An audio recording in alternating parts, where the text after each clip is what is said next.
guys, as you can see, I'm already in the car. If you didn't read the title, I'm in the Lexus RX200T. It was quite a rush morning, so I didn't get to film an intro. But anyway, welcome to my channel. If you are new to my channel, do explore my other videos. And if you would like to watch more of my videos, do subscribe to my channel. I'll be posting weekly content. So let's get back to the main point, which is this car, the Lexus RX200T F Sport, if I didn't mention that in the beginning. Let's see if I can find a place with less traffic to film for you guys. So first impressions of the car, it's actually really well built. I can't seem to find fault with anything. Most of the parts where you can touch is actually covered in leather. Even the sights on the center console, where I would overlay some clip, they really put a lot of attention to detail into this car. They even provide you with a cup holder that can be used for a small or a tall cup. Almost the whole dash is actually covered in soft touch material and in leather. I actually find it really premium for a Japanese brand.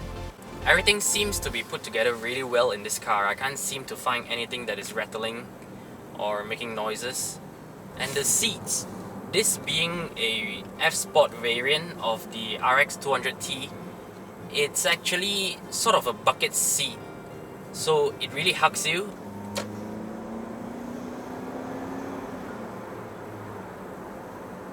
But the bolsters at the sides aren't adjustable, so if you are bigger size, probably you might find it uncomfortable.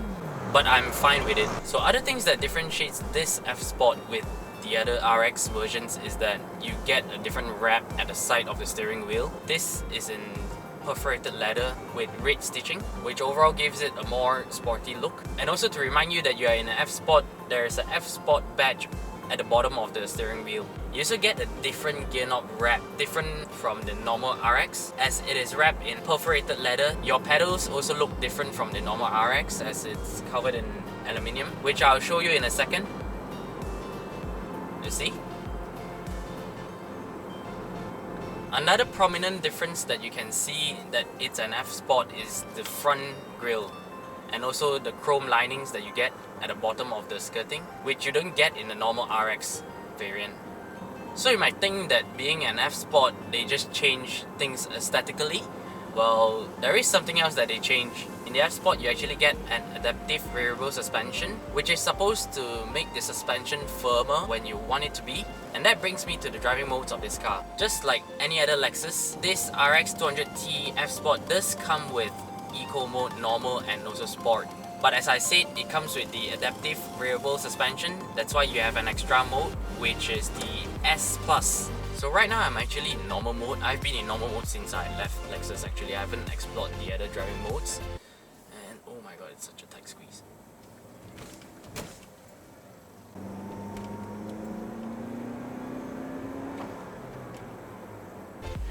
Everything seems so smooth. From the right, the throttle response. So far, I'm not finding any faults with the car. The brakes are perfect, the throttle response is very smooth. Yeah, it's just a very comfortable car to cruise along. I can actually imagine this car being very comfortable on long journeys. You also get lumbar support in this car, but the problem is you can't adjust the height of the lumbar support. It's fixed at one height.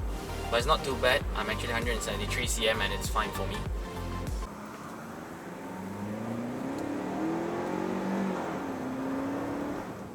Another feature that I believe us being Malaysians would love is that this car comes with... Whoa.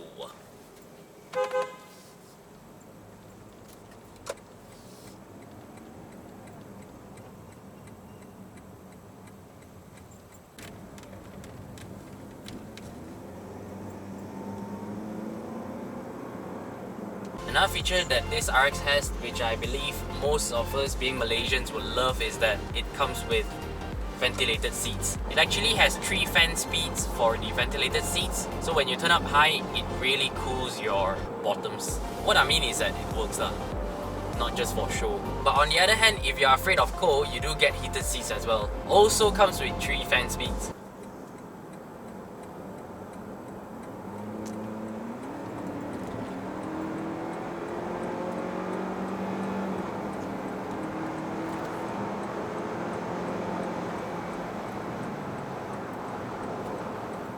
ride height is actually very nice. So as I said, I'm actually in normal mode all the time just now. So let me try turning it to eco mode. It just reduces the throttle response very subtly. Not drastic change. Everything feels the same. The ride is still so smooth and comfortable.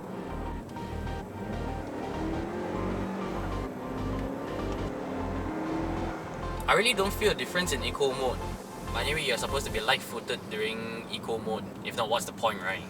It's supposed to help your fuel consumption. So I'm actually gonna enter some twisty roads here. And I'm gonna turn it into sport mode and see how it feels. Another distinct difference that the F-Sport RX200T has is that it has a digital tachometer, which is right in your face. And it shows you which mode are you in, different from the analog ones that the other RX has.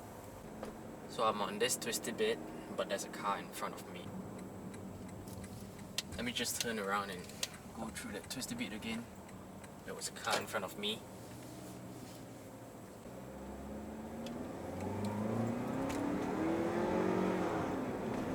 So I plant my foot into the accelerator and I'm on this bend.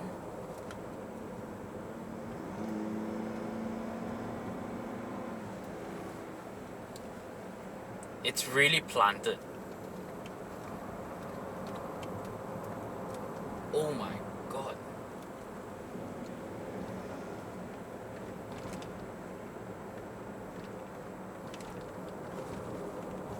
Okay, it handles really well in this car.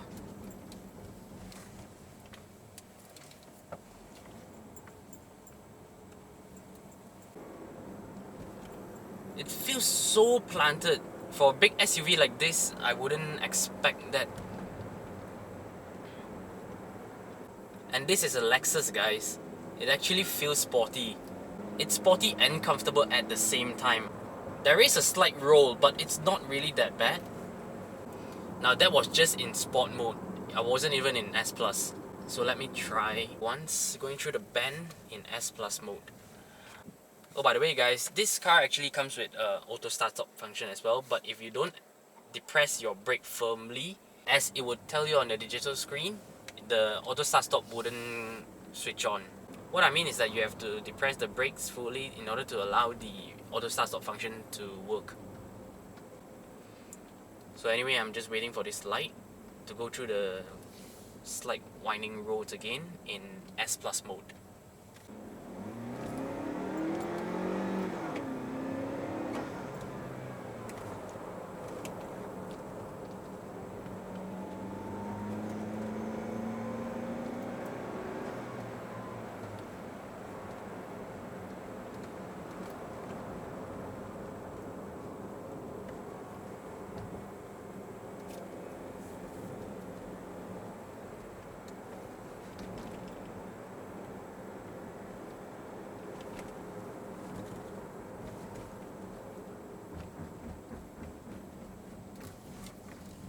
Wow, just wow. The suspension feels stiffer, but it's not that stiff till you feel uncomfortable. Just like body roll, but then you feel very confident around the corners. The steering is sharp. I actually love this car right now. So let us go through some straight roads.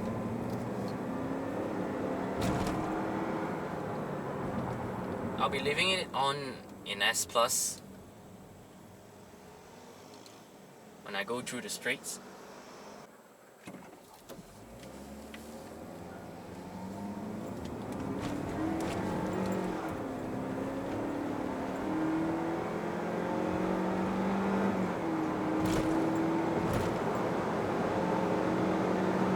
My God! This thing is swift. Brakes are awesome as well for an SUV like this.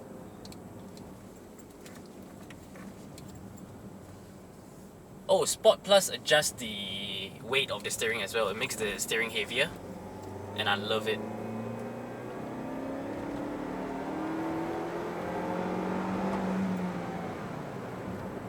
It's awesome.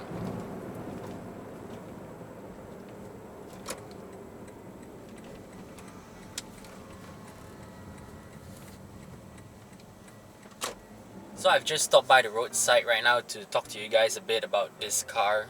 Like, how do I feel driving this car for the past half an hour? So I'll just quickly summarize.